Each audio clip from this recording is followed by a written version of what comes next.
Hello, in this video I will discuss the lessons of applications of derivatives and optimization.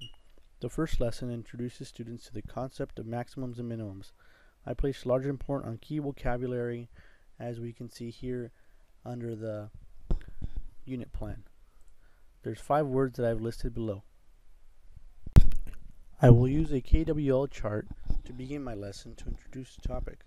Students will be required to fill out the first 2 columns, what I know and what I want to know.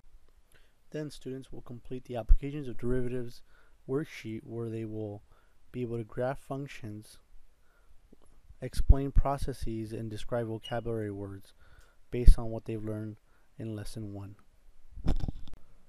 In lesson 2, students will focus on finding increasing and decreasing intervals, concavity, and critical points using calculus methods.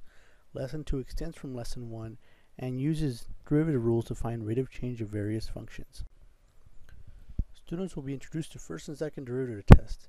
In the handout, they will be able to describe the processes in computing maximums and minimums, inflection points, concavity, and critical points.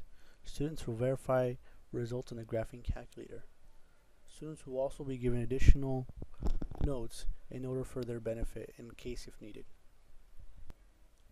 In lesson 3, optimization, consider this a capstone lesson to the previous 2 lessons. This is where optimization refers to constants, something that can be either minimized or maximized to obtain an optimum value.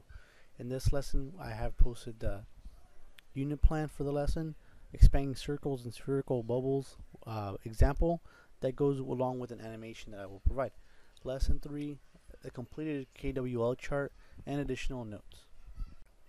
Students will have completed the first 2 columns from day 1, what I know and what I want to know. On day 3, students will begin by completing what I've learned so far in this section. On the worksheet, students will actually complete 3 different problems that range from economics to ecological settings. Students will be able to visualize samples that are provided under this section that actually incorporate optimization problems. Under the More tab, we can find the unit assessment page, which takes us to 3 different assessments, 2 formative and 1 summative. The first formative assessment is a do's and don'ts activity, where students complete a worksheet as they enter the class in lieu of a math worksheet that they usually get. The formative assessment will actually look like a blank template where students state what they need to do in order to find maximum minimums and what they shouldn't do. Here's a completed form below. The second formative assessment I have posted is a self-directed response.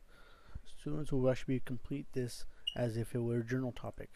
They'll be able to list the steps provided in order to find information such as a local max and min, absolute maximum and minimum, critical numbers, and concavity and inflection. Upon stating those process, they'll be able to actually use that to find the information needed for the function provided. For a summative assessment, I have actually created a project as opposed to an end of the unit exam. Students will complete a final project where they will join in a pair to develop either a visual representation or model to demonstrate their knowledge. The structures are listed below and examples are provided based on the topic they plan to choose. Students will be guided by the rubric where they will be graded on definitions, content understanding, organization, creativity, and introduction, key concepts, and etiquette, which grades to a total of 100 points.